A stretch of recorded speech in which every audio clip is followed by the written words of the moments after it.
बिस्मिल्लाहिर्रहमानिर्रहीम अस्सलाम वालेकुम जी बच्चों। आज हमारे पास चैप्टर नंबर 8 ये लॉजिक्स है, यूनिट नंबर 8 है। वेरी इंटरेस्टिंग टॉपिक्स है और पहले ये हमारे पास 9th और 10th क्लास के अंदर मौजूद नहीं था, तो अब हमारे पास ये जो है आ चुका है। पहले 11th क्लास के अंदर ना ये दूसरा चैप्टर होता था, लेकिन अब ये 9th क्लास में आ गया। अच्छा चैप्टर्स है और लॉजिकली है, आपने ध्यान से इसको समझना है। तो हमारे एक दो लेक्चर जो होंगे बच्चों वो हमारे इसके इंट्रोडक्शन के होंगे, जिसमें थ्योरी होगी और ये बहुत जरूरी है इसमें आपको थ्योरी समझना, क्योंकि काफी सारा जो पेपर है इस थ्योरी से है। इसमें एक्सरसाइज तो हमारे पास एक ही है, वो द रिव्यू एक्सरसाइज है। उसके अलावा यहाँ कोई एक्सरसाइज नहीं है, बिकॉज यहाँ पे थ्योरी बेसिकली हमारी वही एक्सरसाइजें हैं, वही क्वेश्चंस हैं और वही पेपर में आने, उन्हीं को ही हमने यहाँ पे समझना है। तो इसका नाम बच्चों लॉजिक्स है। तो जरा हम इसको स्टार्ट करते हैं। सबसे पहले बच्चों यहाँ पे इंट्रोडक्शन की अगर बात करते हैं, यहाँ पे लिखा हुआ है कि a person gets a penicillin injection once और ट्वाइस। कि एक शख्स था जिसने वो पेंसिलिन हासिल की और इंजेक्शन वंस और ट्वाइस, एक या दो दफा इंजेक्शन, एंड एक्सपीरियंस किया रिएक्शन शोन आफ्टरवर्ड। यानी एक पेंसिलिन का इंजेक्शन उसने हासिल किया और एक से दो दफा हासिल करने के बाद उसने तजर्बा किया कि he generalize that he is allergic to penicillin. कि ये हमारे पास एलर्जिक टू पेंसिलिन, ये पेंसिलिन के लिए ये एक एलर्जी के तौर पर है। This way of drawing conclusion is called induction. तो उसने ये इंड्यूस करवा दिया, ये इंडक्शन करवा दी कि this way of drawing conclusion, कि उसने जो यहाँ पे नतीजे अखज किए कंक्लूजन, तो वो हमारे पास एक इंडक्शन का नाम दिया। ठीक है बच्चों, तो अगर हम इंडक्शन की डेफिनेशन करते हैं तो हम यही सारा बताएंगे कि यहां से लेकर यहां तक ये क्या हुआ, इंडक्शन होता है।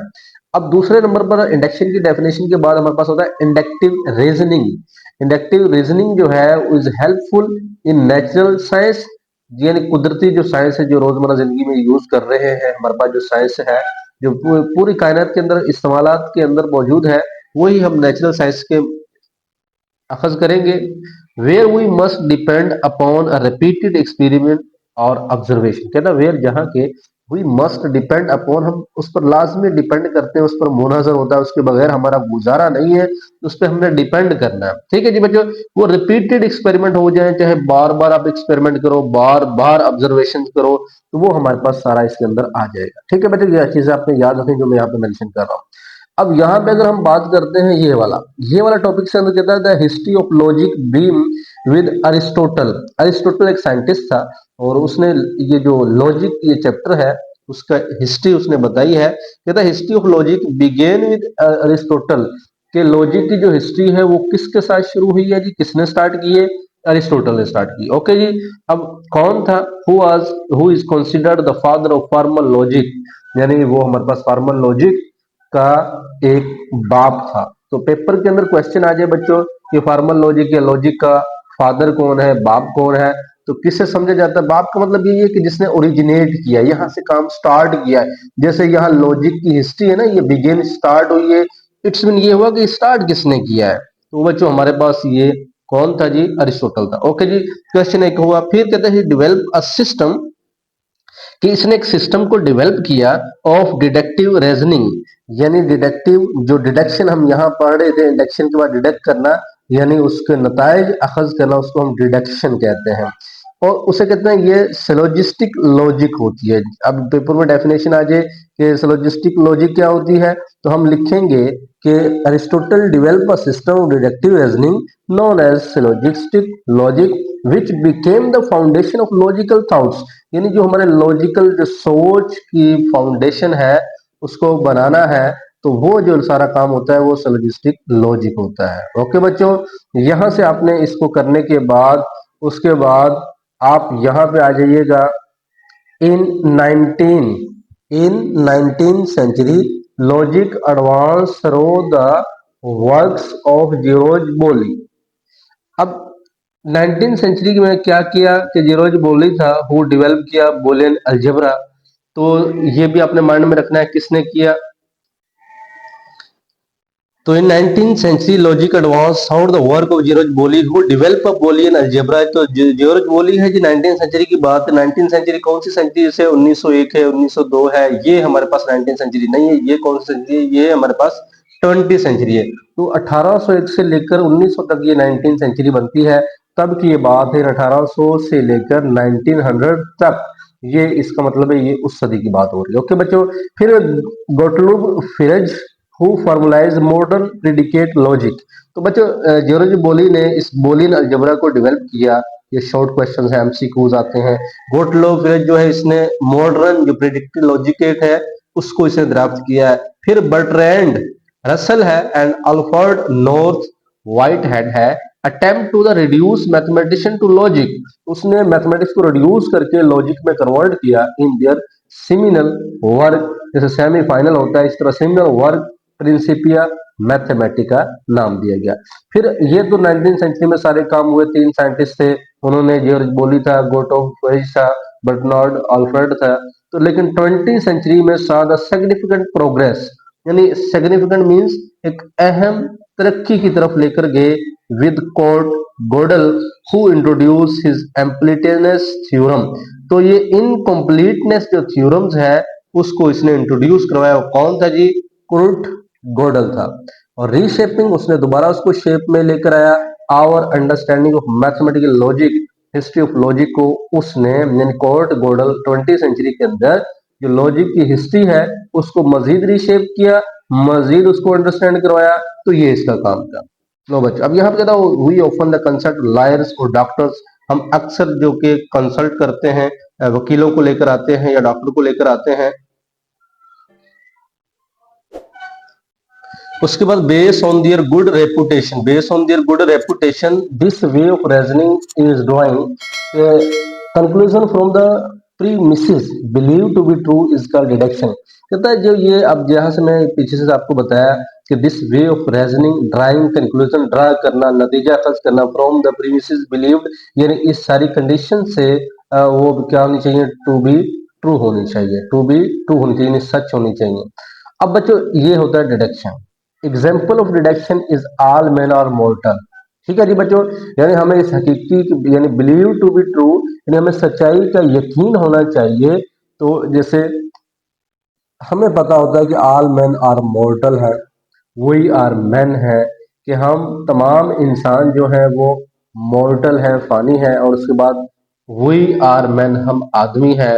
और उसके बाद therefore we are also mortal है। ठीक है बच्चों, तो हमने एक दिन खत्म हो ही जाना है। तो ये बच्चों हमारे पास क्या है? ये डिडक्शन है। तो उसके बाद हमारे पास आता है स्टेटमेंट। अब स्टेटमेंट क्या होता है तो हम इसको जरा जूम कर लेते हैं। लो जी बच्चों, स्टेटमेंट्स हमारे पास अ सेंटेंस या mathematical expression which may be true और फॉल्स।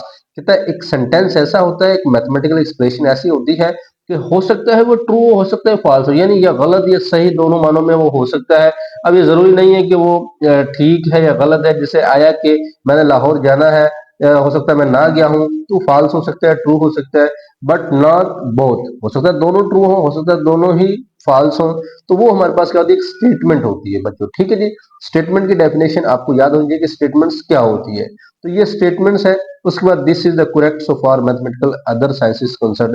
तो ये करने की जरूरत नहीं है, बस यहाँ तक इसकी डेफिनेशन। उसके बाद एग्जाम्पल की बच्चों अगर हम बात करते हैं, example this statement equal to be can be either true और फॉल्स, यानी कि हो सकता है कि ये आपस में बराबर हो भी सकता है, नहीं भी हो सकता है। उसके बाद सिमिलरली एनी फिजिकल और chemical theory can be other true और फॉल्स, और फिजिकल थ्योरी ले ले वो भी फॉल्स और ट्रू हो सकती है। अच्छा, अब यहाँ पे वही हम डिस्कस करने जा रहे हैं कुछ टॉपिक्स को जो हमने लाजमी डिस्कस करने हैं। पहला है कि we discuss some example of mathematical statement that are true. ठीक है बच्चों, अब पहला है कि for a non zero real number x and integer m और n वी हैव x की पावर m और x की पावर n, वो हम प्लस, यानी किसी भी दो वेरिएबल जो सेम हो उनकी अगर पावर हो उनको ऐड किया जा सकता है।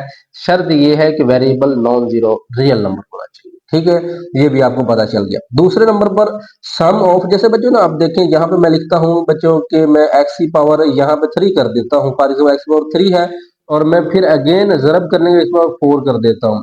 तो इट्स मीन ये हुआ कि इन दोनों को मैं प्लस कर दूंगा, यानी इनका यानी एडिंग कर दूंगा। ओके जी।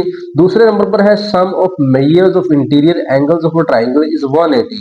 जो हमारे पास इंटीरियर एंगल्स होता है 180 के इक्वल होता है, बिकॉज एक जो ट्राइंगल्स होती है बच्चों वो हमारे पास कुछ इस तरह के उसके तीन एंगल्स होते हैं।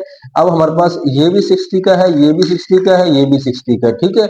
ये 60 60 और कितने हो जाएंगे 180। तो इस mean sum of measurement of interior angle, जो अंदरूनी जो एंगल्स है जो अंदर बनते हैं उनका जो सम होता है, यानी इनको ऐड करें तो 180 बनता है, क्योंकि 60 60 है ना।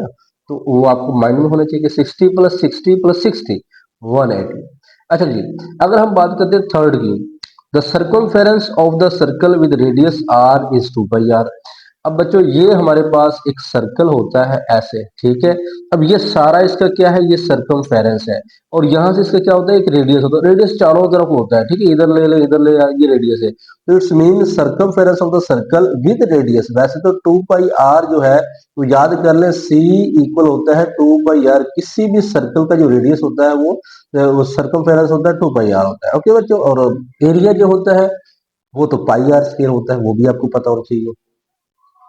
अच्छा, नेक्स्ट क्या है, फोर्थ में कहता है कि अगर क्यू जो है रैशनल नंबर है, नाटक अदद है, वो हमारे पास आर यानी रियल नंबर का वो सबसेट हो, तो set of rational number is a subset of set of real number. होता है जी, होता है, क्योंकि रियल नंबर इन रैशनल और इरेशनल हमारे पास नेचुरल है, होल नंबर्स हैं, इंटीजर्स है, वो सबसे बड़ा होता है। लेकिन आर से बड़ा कौन होता है बच्चे, कॉम्प्लेक्स नंबर होता है, मींस कॉम्प्लेक्स जिसमें आयोटा आता है ना, वो सबसे बड़ा होता है। तो याद कर ले जी, कॉम्प्लेक्स नंबर सबसे बड़ा है, उसके बाद हमारे पास रियल नंबर है, उसके बाद रैशनल इरेशनल होते हैं, फिर इंटीजर्स होते हैं, उसके बाद हमारे पास होल नंबर, उसके बाद फिर हमारे पास आ जाते हैं नेचुरल नंबर। अच्छा, 22/7 ये पाई की कीमत है। अब बच्चों ये जो 22/7 है, वैसे पाई जो है ना वो इरेशनल है, यानी क्यू डैश जो है वो पाई है, लेकिन पाई की जो वैल्यू होती है 22/7, ये हमारे पास क्या है, ये रैशनल है, ये इरेशनल नहीं है। डैश का मतलब क्या है, इरेशनल है। तो ये कहता है इरेशनल नहीं है, इसका रुकन नहीं है। तो 22/7 ये नहीं, क्यू है, रेशनल है, नातक अदद। लेकिन जो पाई होता है वो क्यू डैश होता है, इरेशनल होता है, ठीक है बच्चों। अब sum of two odd integer is an even integer. किसी भी दो इंटीजर का अगर सम ले लिया जाए, क्वेश्चन करेंगे इसके कि दो इंटीजर्स नंबर लेंगे उनको सम करें, हमेशा इवन नंबर ही आता है। जैसे बच्चों ऑड मेरे पास 3 है और फिर दूसरा ऑड मैंने अगेन 3 लिया, तो आंसर क्या आया, 6 आ गया। पता चला ना कि इवन इंटीजर्स ही आया है। ये आप थोड़ा माइंड में रखिएगा। जिस तरह अगर मैं एक और लेता हूँ 5 लेता हूँ और प्लस में 9 लेता हूँ, ये ऑड है, ये इवन है, आंसर 14 आया, तो इवन हमेशा इवन नंबर्स ही आ रहा है। अच्छा, further we discuss some example of mathematical statement that are all false. अब कहता है 3+4 7, ये तो 8 है, इक्वल नहीं है तो गलत है। अब क्या इंटीजर होल नंबर का सबसेट है, नहीं, इंटीजर तो बड़ा है ना, तो होल नंबर तो छोटा होता है, गलत है। ऑल आइसोसाइकल ट्राइंगल आर इक्विलेटरल ट्राइंगल, क्योंकि उसने दिया स्टेटमेंट्स आर फॉल्स हैं। आइसोसाइकल ट्राइंगल इक्विलेटरल होती है, नहीं होती, क्योंकि आइसोसाइकल में दो सेम होती हैं और एक डिफरेंट होती है बच्चों, ठीक है। अब चौथे की बात करते हैं, between any two real numbers there is no real number है। दो रियल नंबर के बिटवीन बहुत सारे रियल नंबर है, हमें पता ही नहीं है कितने हैं, ये कहता है देयर इज नो रियल, गलत है, होते हैं, इन्फिनिटी होते हैं। इसी तरह इसके इंटरसेक्शन ले बच्चों के, ये आता नहीं आता। If a and b are length and width of the rectangles, तो क्या हमारे पास एरिया ऑफ रेक्टेंगल्स ये होता है, नहीं होता है। एरिया ऑफ रेक्टेंगल लेंथ जरा विड्थ, तो ये हमें पता चले। उसके बाद हमारे पास पॉइंट्स नंबर ये 6 है, 7 पे आते हैं जी बच्चों। पॉइंट्स नंबर 7 है, sum of interior angles of n side polygon n-1 180 है, तो ये भी गलत है, ये नहीं होता। Sum of interior angle of any quadratical is always 180, के अगर इंटीरियर एंगल का सम ले लें जो एनी क्वाड्रेटिकल हो वो हमेशा 180 होता है, गलत है, वो तो ट्राइंगल का होता है ना, इसका थोड़ी होता है। Set of integer is finite, integer क्या फाइनाइट होते हैं, set of integers is finite, तो ये हमारे पास ये भी क्या है, फॉल्स है, कि सम सेट जो इंटीजर्स होते हैं वो फाइनाइट नहीं होते हैं। अच्छा, नेक्स्ट हम लॉजिकल ऑपरेटर की तरफ चलते हैं। मोस्ट इंपोर्टेंट टॉपिक है लॉजिकल ऑपरेटर। और इसी से आगे काफी क्वेश्चंस होने वाले हैं, ध्यान से समझना है और चैनल को सब्सक्राइब कर लें, ताकि बेल आइकन दबा दें ताकि आपको तमाम के तमाम लेक्चर्स मिल सके और टाइम पे मिल सके, नोटिफिकेशन आपको आ सके। तो बच्चों, ये हम लॉजिकल ऑपरेटर आपको समझाने जा रहे हैं। सबसे पहले सिंबल याद करने हैं कि ये सिंबल है, ये सिंबल हमने किस तरह जाहिर करने में, इसको हाउ टू बी रीड, और सिंबल एक्सप्रेशन कैसा होता है और हाउ टू बी रीड। तो ये हमारे पास सिंबल है और ये इनको पढ़ने का तरीका है। ये जो सिंबल होगा इसको नॉट पढ़ेंगे। ये जो ऊपर ऐसे होगा, जैसे हमारे पास होता नहीं है ये तकाता जिसे हम कहते हैं ऐसे करके, इंटरसेक्शन बोलते हैं, तो ये उसी की फॉर्म है ऐसे करके। तो इसे एंड भी पढ़ते हैं, इंटरसेक्शन भी पढ़ते हैं बच्चों, और इसको हम ये एंड इस तरह भी पढ़ा जा सकता है। और के लिए ये होता है जैसे यूनियन होता है हमारे पास, ठीक है, और यही हमारे पास और यूनियन को जाहिर कर रहा है। अब ये जो एक तीर का निशान है, एक तरफ एरो है, तो हम कहेंगे इफ देन इंप्लाइज, तो इसे इंप्लाइज दैट हम पढ़ते होते हैं। और ये बच्चों is equivalent to if and only. If and only if का मतलब ये है कि अगर ये इस साइड की तरफ प्रूव करेगा तो ये इस साइड की तरफ भी प्रूव करेगा, ठीक है। तो दोनों साइडों में ये होता है, इक्वलेंट भी इसे कहते हैं और इफ एंड ओनली इफ। ये अगर पेपर में ना आई डबल एफ आ जाए तो इसका मतलब भी बच्चों क्या होता है, यही होता है, इफ एंड ओनली इफ। तो यानी आपने इस चीज से ये भी साबित करना है और इधर से ये वाला भी साबित करना है, दोनों तरीके हम इसको कर सकते हैं। अच्छा, अगर यहां बात करते हैं, यहां कहता है कि सिंबल ये क्या है, ये देखो, ये नॉट हमने यूज किया, नॉट पी, यानी पढ़ेंगे नॉट पी, ये नेगेशन ऑफ पी। फिर पी एंड क्यू, क्योंकि एंड है ना, ये देखो एंड है, पी एंड क्यू, ये और है पी और q. P, if p then q पढ़ सकते हो, इफ पी देन क्यू, या पी इंप्लाइज क्यू, ठीक है। इफ पी देन क्यू, या p implies q. Then p if and only if q, यानी पी से क्यू भी, क्यू से पी भी, या फिर p is equal to q. तो दोनों सूरतों में हम पढ़ सकते हैं, इसको अच्छे से याद करना है, एमसीक्यू बन सकते हैं और आगे जब हम टॉपिक पढ़ेंगे वहां भी आएंगे। तो सबसे पहले हमारा स्टार्ट होता है यानी 8.1.2 explanation of use of symbols negation. ये हमारे पास आपका टेबल है, पहले आपने इस टेबल को अच्छे से माइंड आउट करना है कि पी जो होता है वो ट्रू और फॉल्स, यानी पहले ट्रू रख लें फिर फॉल्स तरतीब दे लें। वैसे फॉल्स को ऊपर रखें, ट्रू को नीचे रखें, गलत नहीं है, लेकिन आप ट्रू और फॉल्स के हिसाब से रखें ताकि आपको क्वेश्चन जो है वो सारे इजीली समझ आ जाए, आप कोई मिस्टेक उसमें ना करो, तो वो आपके लिए बेस्ट होगा। ओके बच्चों, अब देखिए यहाँ टेबल को आपने समझना है, नेगेशन का टेबल, कि पी जो होगा वो ट्रू और फॉल्स, नेगेशन जब लग जाएगा इसका मतलब क्या हो जाएगा, ये नॉट हो जाएगा। तो यानी ट्रू है तो नॉट मतलब फॉल्स हो जाएगा, फॉल्स है तो ट्रू हो जाएगा, नॉट मतलब उल्ट कर दोगे आप, ठीक है। लेकिन यहां से अगर हम पढ़ें, इसकी डेफिनेशन अगर पेपर में आती है तो ये टेबल भी आपने बनाना है, डेफिनेशन को भी कवर करना है। कहता है if P is any statement its negation is denoted by dash P, मतलब not P, read not P. कहता है if P is any statement its negation, उसे हम नोट पी पढ़ेंगे। Again if P is true तो not P is false, ठीक है। वही बात है ना कि अगर पी ट्रू है तो नोट पी इज फॉल्स है। इफ पी इज फॉल्स है तो नोट पी इज क्या है, ट्रू है। बात समझ में आ गई है कि ये टेबल में बताया हुआ है, ये चीज आपने याद रखनी। ओके बच्चों, अच्छा, अब यहाँ पे एक चीज है कि जबकि हम ट्रू को, जो ट्रू वैल्यूज होती है उसको हम टी से जाहिर करते हैं, और जो फॉल्स होती है उसको हम एफ से जाहिर करते हैं। यानी ट्रू का मतलब सही वाली और फॉल्स का मतलब गलत वाली। अब होता है जी कंजक्शन, नेक्स्ट पे कंजक्शन क्या होता है, तो इसकी डेफिनेशन याद रखिएगा। कंजक्शन ऑफ टू एली स्टेटमेंट्स, जैसे ये पी और क्यू हमारे पास दो स्टेटमेंट्स थी, तो उसी का इसने यहाँ पे बताया। Conjunction of two statements p and q is symbolically written p and q. पता है ना इंटरसेक्शन वाला क्या होता है, पी एंड क्यू, यू भी पढ़ सकते हो ना इसको। तो ये conjunction of two statement p and q, तो यहाँ पे हम कहेंगे conjunction is considered to be true. Conjunction consider समझी जाती है टू बी ट्रू, ये सही समझी जाती है ओनली, सिर्फ तब सही समझी जाती है if both statement are true हो, ठीक है बच्चों। कंजक्शन में हम P और Q दोनों लेंगे, नेगेशन में हमने सिर्फ P यूज किया और उसको नॉट में तब्दील कर दिया। कंजक्शन में हम दो इनपुट लेंगे P और Q, और उसमें हम फिर बताएंगे अगर दोनों ट्रू हो तो स्टेटमेंट ट्रू होनी है, अदरवाइज वो फॉल्स हो, ठीक है। टेबल से मजीद समझ आएगी आपको, टेबल से। जी बच्चों टेबल को अपने अच्छे से माइंड में रखना है। देखें आपने दो इनपुट लेनी है पी और क्यू। पी कैसे लेंगे, ट्रू ट्रू और फॉल्स फॉल्स के हिसाब से। क्यू आपने ट्रू फॉल्स याद कर ले, ठीक है। T T F T F ऐसे ले। लेकिन ये एफ ऊपर कर ले टी नीचे कर ले, प्रॉब्लम नहीं होती है। हमें हमारा मेन मकसद क्या है, जब both are true then p and q are true, ये कनेक्शन उसने बताया यहाँ पे, ठीक है। तो जैसे इंटरसेक्शन भी हम कह सकते हैं। अब बच्चों यहाँ पे आपने पहले याद कर लिया कि true true false false true false लिख लेने हैं, ओके जी।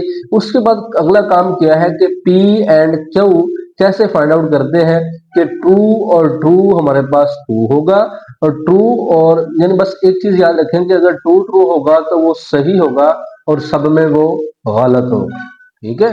सब में रॉन्ग होगा ना, फॉल्स होगा। ये बस उसकी तारीफ है ना कनेक्शन की। तो हम इसीलिए कहेंगे true true are true, true false are false. यानी एक भी फॉल्स आ जाए, यहाँ एक फॉल्स आ गया फॉल्स हो गया, इन दोनों में एक फॉल्स आ गया फॉल्स आ गया, इन दोनों में एक भी आ जाए, दोनों फॉल्स हैं तो ऑटोमेटिक ही फॉल्स है, ठीक है। तो ये आपने एक चीज माइंड में रखनी है। जैसे अब हम एक ट्रू को हम मेंशन कर लें, ट्रू हमारे पास क्या है, वन है, और ये भी हमारे पास क्या है, वन है। तो जब वन और वन को मल्टीप्लाई करते हैं, पी एंड क्यू को, मतलब एंड का मतलब होता है मल्टीप्लाई करना। जैसे हम लॉजिक्स पढ़ते थे उसमें, हमारे पास फिजिक्स के अंदर भी हम पढ़ते थे, तो एंड ऑपरेशन, नॉट ऑपरेशन और ऑपरेशन। तो वो एंड ऑपरेशन बेसिकली एंड यानी कनेक्शन को ही जाहिर करता है। वन वन को मल्टीप्लाई करते हैं तो वन ही आता है, टू ही आता है। जब वन और फॉल्स को जीरो से कंसिडर करते हैं, जब फॉल्स एंड वन को जीरो से मल्टीप्लाई करें तो जाहिर पता जीरो ही आता है। तो जीरो को वन से करें जीरो ही आता है, जीरो को जीरो से करें जीरो आता है। तो ऐसे यानी इसको इमेजिन कर सकते हो आप, ठीक है। तो लेकिन फिलहाल आपने मैथ के अंदर ऐसे ही याद रखना है, वो मैंने आपको वैसे लॉजिक्स बताया है। अच्छा, एग्जाम्पल की अगर हम बात करते हैं, एग्जाम्पल में हमने इसको कैसे कवर करना है। लो जी बच्चे, एग्जाम्पल की तरफ लेकर चलते हैं आपको। कहता है कि whether the following statements are true या फॉल्स। अब ये पहला क्वेश्चन है ना, कहता है ये बताओ ये ट्रू है या फॉल्स है। तो हम इसका सॉल्यूशन भी क्लियरली कट करते हैं। अब पहले हमारे पास उसने बताया है कि बच्चों Lahore is the capital of the Punjab, Punjab का कैपिटल लाहौर है, ट्रू है। तो ये तो हमारा पहला क्वेश्चन में एक चीज होगी ट्रू। एंड कोयटा एंड है, तो यही यूज होगा ना ऊपर जो हमने ये वाला पढ़ा है।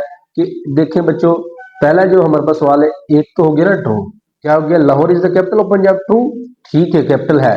Quetta is the capital Balochistan, बिल्कुल ट्रू है। और बीच में यहाँ पे क्या है, दरम्यान में एंड है, एंड की नोटेशन ये है, ठीक है जी। और बलोचिस्तान का कैपिटल कोयटा, ट्रू है जी, दोनों ट्रू है। जब बोथ आर ट्रू तो आंसर भी ट्रू। इट्स मीन पहला क्या हुआ, ट्रू हुआ। दूसरे की बात करते हैं, फोर लेस देन है फाइव से, जी बिल्कुल लेस देन है, ट्रू है। एट, ये और एंड ऑपरेशन है, एट लेस देन है टेन से, छोटा है, जी बिल्कुल ट्रू है, सही है। तो both are true, answer is a true. तो clearly connection one and two are true है। अब देखिए टू प्लस टू फोर होता है, फोर क्या थ्री के इक्वल है, नहीं, फॉल्स है। ये एंड है। सिक्स प्लस सिक्स कितने होते हैं, ट्वेल्व, और ये तो टेन है, ये आपस में इक्वल होने चाहिए ना।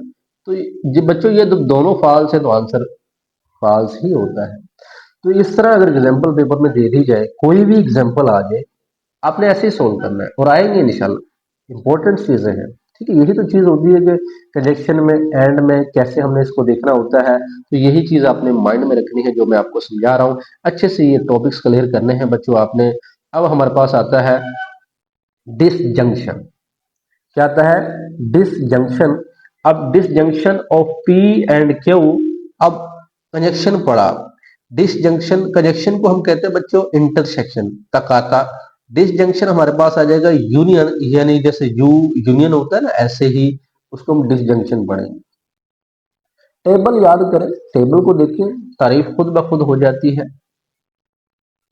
पहले वही true true false false true false रख देने हैं आपने। दूसरे नंबर पर अब यू है, डिसजंक्शन है। यूनियन में क्या होता है कि इफ वन इज ट्रू तो देन सॉल्यूशन इज ट्रू, यानी अगर इनमें से एक भी ट्रू हो जाए तो आंसर ट्रू ही आएगा, ठीक है जी। अब देखिए ट्रू ट्रू, दोनों ट्रू है तो सीधा सीधा ट्रू होगा, एक भी ट्रू होता है फिर भी ट्रू है। तो ट्रू फॉल्स एक भी ट्रू है तो ट्रू होना है, फॉल्स टू एक भी ट्रू है ट्रू होना है, फॉल्स फॉल्स ट्रू नहीं है तो फॉल्स होना है। ये चीज माइंड में रखें। पीछे वाले में क्या किया कि दोनों ट्रू होंगे तो ट्रू होना है वरना फॉल्स होना है। Disjunction of P and q is symbolically return P और क्यू। और पढ़ेंगे ना इसको, ये देखो लिखा भी हुआ है यहाँ पे पी और क्यू। अच्छा जी, द डिसजंक्शन पी और q is considered to be true. ये कब ट्रू समझा जाता है? When at least one of the statement true. वही बात है ना कि इनमें से एक स्टेटमेंट भी ट्रू आ जाती है तो हमारा हमेशा जो आंसर होगा पी और क्यू का वो क्या होगा? ट्रू होगा। It is false when both of them are false. ये कब फॉल्स होगा? जब दोनों फॉल्स होंगे। वैसे नहीं होगा। इसकी एग्जांपल एक लेते हैं कि triangle 10 is a positive integers है या और 0 इज रैशनल नंबर। अब 10 is a positive integer, 0 is a rational number because 10 positive integers है, ट्रू है, तो ये भी ट्रू है। और 0 इज अ रैशनल नंबर तो ये भी ट्रू है। जब बोथ आर ट्रू तो truth value of the disjunction since both statements are true, तो ये हमारे पास क्या हो जाएगा? ट्रू हो जाएगा। ठीक है बच्चों, तो ये सिंपल सी बात है। फिर दूसरी एग्जांपल है triangle can have two right angles. ये triangle can have two right angles, Lahore is the capital of Sindh. लो जी बच्चों, ये टू राइट एंगल्स नहीं होते हैं, ट्राइंगल में एक ही राइट एंगल्स होता है, तो ये भी फॉल्स है। और हमारे पास Lahore is the capital of Sindh, ये भी गलत है। तो दोनों अगर फॉल्स है तो आंसर भी फॉल्स ही होता है। तो देखें बच्चों, कंजक्शन के टॉपिक्स, डिसजंक्शन का टॉपिक आपको आइडिया हुआ। अब हम पढ़ेंगे इम्प्लीकेशंस और कंडीशनल किसे कहते हैं। किसे बच्चों? इम्प्लीकेशंस और कंडीशनल सेंटेंस क्या होते हैं। अच्छा जी, अब इसमें बच्चों क्या याद रखना है कि इम्प्लीकेशन और कंडीशनल एक ही चीज है। पहली बात तो आप ये समझ गए, एक ही चीज है। A compound statement of the form के कंपाउंड स्टेटमेंट ऐसी शक्ल्स को कहते हैं इफ P then Q। ठीक है, इफ P then Q। तो या P implies that Q, also written P implies Q is called conditional या implication। ठीक है, ये डेफिनेशन हमें पता चला कि ऐसी स्टेटमेंट होती है जो P implies Q और या कंडीशनल या फिर implications, और P जो पहले नंबर पर होगा उसको एंटीसीडेंट और Q जो दूसरे नंबर पर होगा उसको हम हाइपोथेसिस पढ़ते हैं। ठीक है, अब antecedents sorry, P is called antecedents या हाइपोथेसिस। एंटीसीडेंट्स यानी पहले वाला नंबर पर है। जैसे हमारे पास मैथ के अंदर एक्स वाई प्लेन होता था, एक्स को हम एंटीसीडेंट्स बोलते हैं और वाई को कॉन्सिक्वेंट बोलते हैं।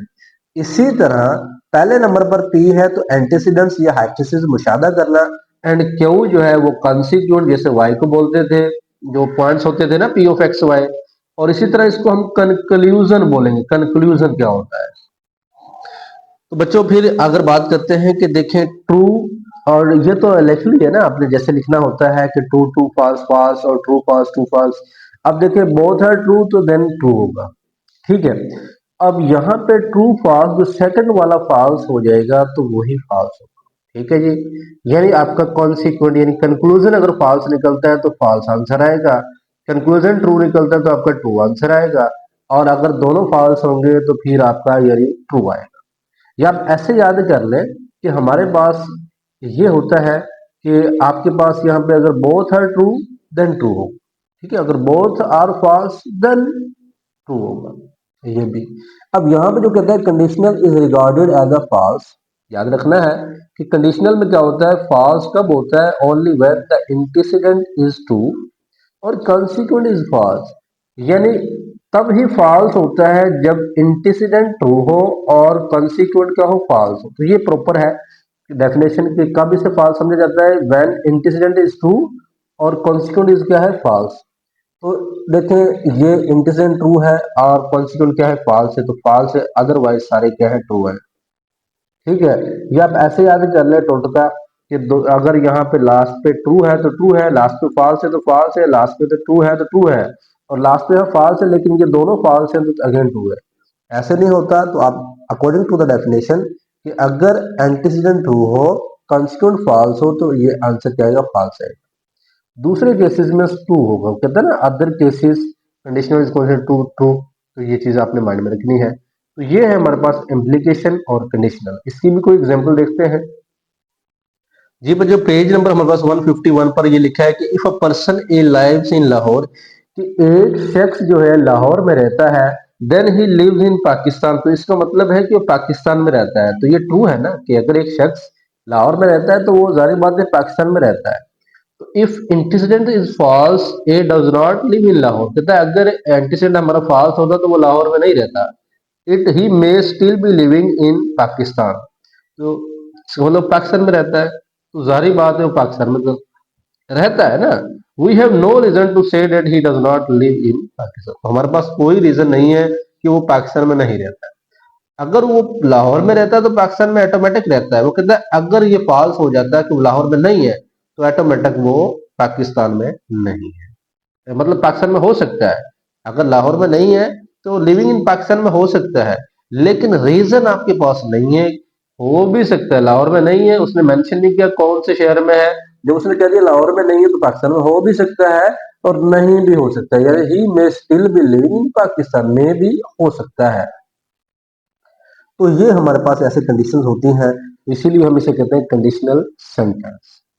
अब हमारे पास है by conditional sentence. By conditional sentence क्या होते हैं बच्चों? बाई कंडीशनल, यहाँ पे अगर बात करते हैं बाई कंडीशनल, तो इसमें कंडीशनल में तो एक एरो का साइन था, बाई कंडीशनल में दोनों साइडों पे क्या आ जाते हैं? एरो आ जाते हैं। ठीक है जी। अब यहाँ पे अगर हम इसको देखें, टेबल को देखें, अब टेबल बनाना आना चाहिए बच्चों। सबसे पहले पी लिख लिए, क्यू लिख लिए।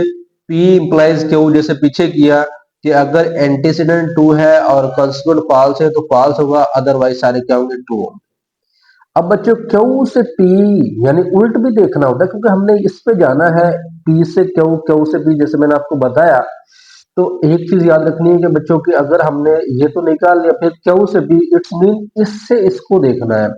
अब ये आपका एंटीसीडेंट है, ये कॉन्सिक्वेंट है, बिकॉज क्यू से पी बन रहा है ना। तो इफ देखें अगर इन दोनों ट्रू है तो ऑटोमेटिक ट्रू है। इफ एंटीसीडेंट फॉल्स है और हमारे पास कॉन्सिक्वेंट क्या है? ट्रू है, तो ट्रू ही होगा। अगर हमारे पास एंटीसीडेंट ट्रू है यानी पहला नंबर पर अब ये है, दूसरे नंबर पर ये है, दूसरे नंबर पर अगर फॉल्स होता है तो हमेशा फॉल्स ही होता है according to the definition. False false होंगे तो ट्रू ही होगा। ठीक है जी।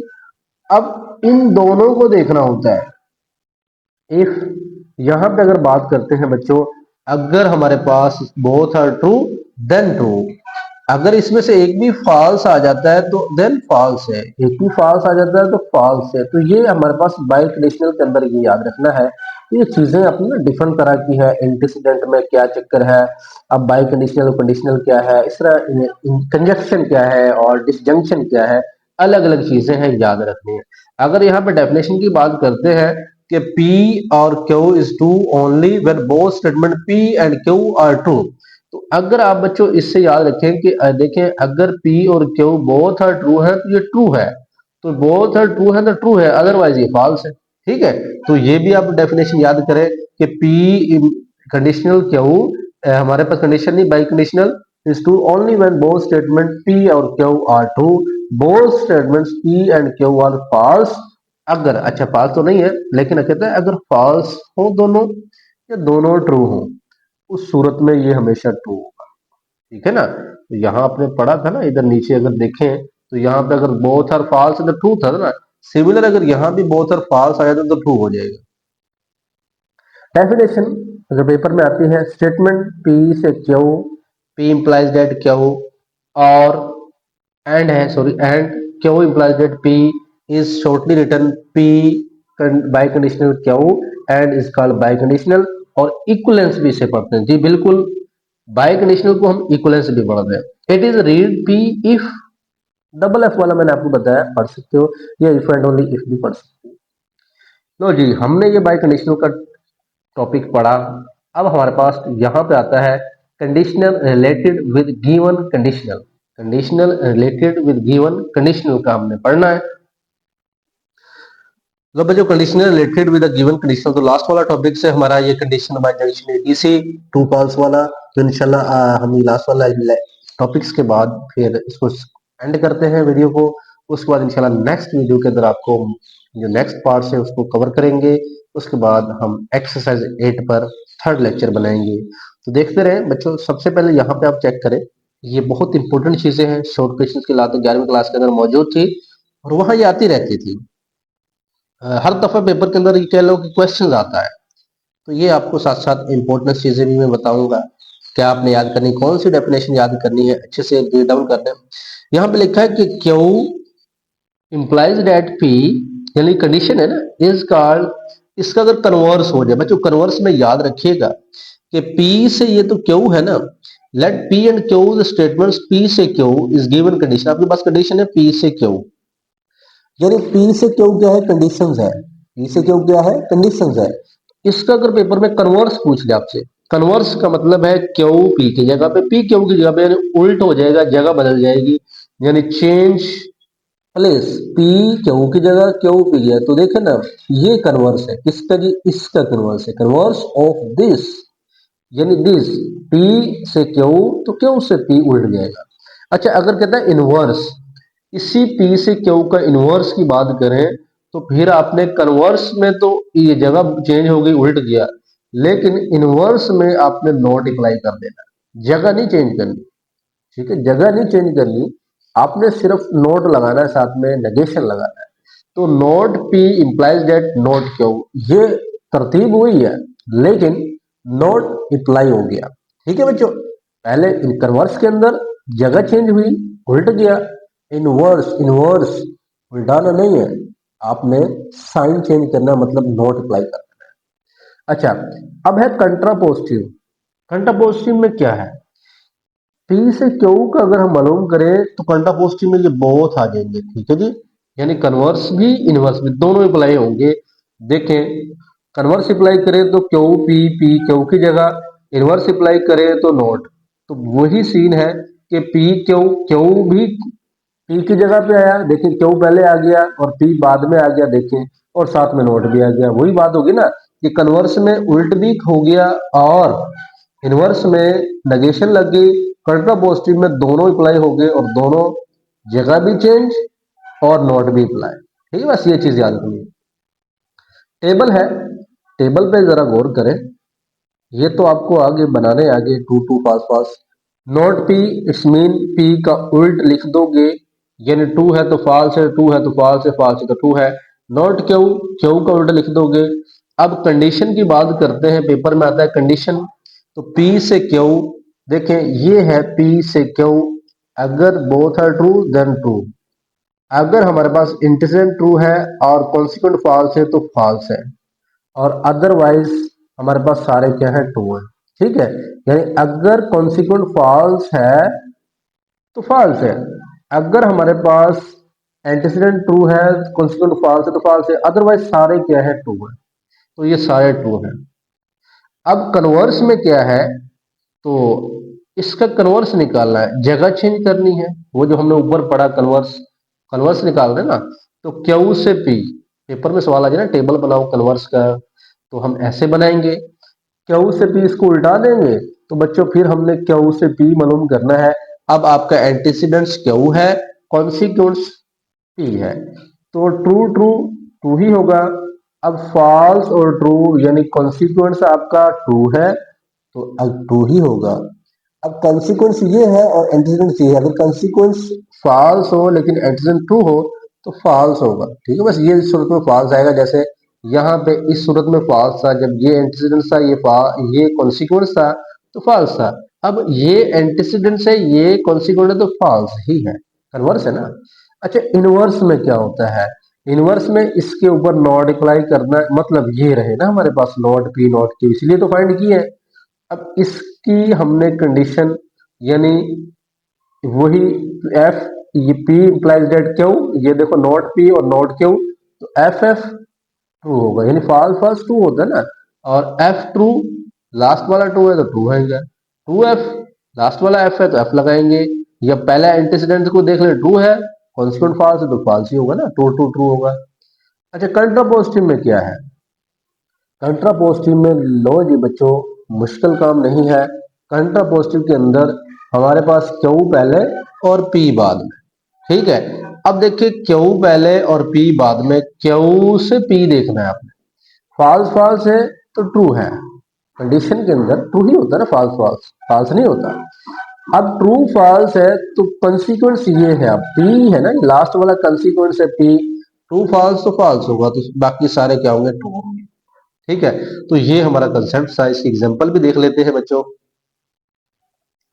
लो बच्चों एग्जांपल अगर देखते हैं, यहाँ पे कहता है any conditional and its contrapositive are equivalent होते हैं, कंडीशन हो या कंट्रापोजिटिव इक्विवेलेंट होते हैं, therefore any theorem may be prove by proving its contrapositive. तो ये नोट याद रखना है कि अगर कंडीशनल और कंट्रापोजिटिव बराबर हो जाए, आपस में इक्विवेलेंट है, तो थ्योरम भी प्रूव होता है कंट्रापोजिटिव के हिसाब से। कन्वर्स और inverse are equivalent to each other, तो कन्वर्स और इनवर्स भी आपस में इक्विवेलेंट होते हैं। एग्जांपल है कि prove that in any universal set empty set phi is a subset of any set A। तो इसको कहता है साबित कीजिए, तो साबित कर देते हैं बच्चों।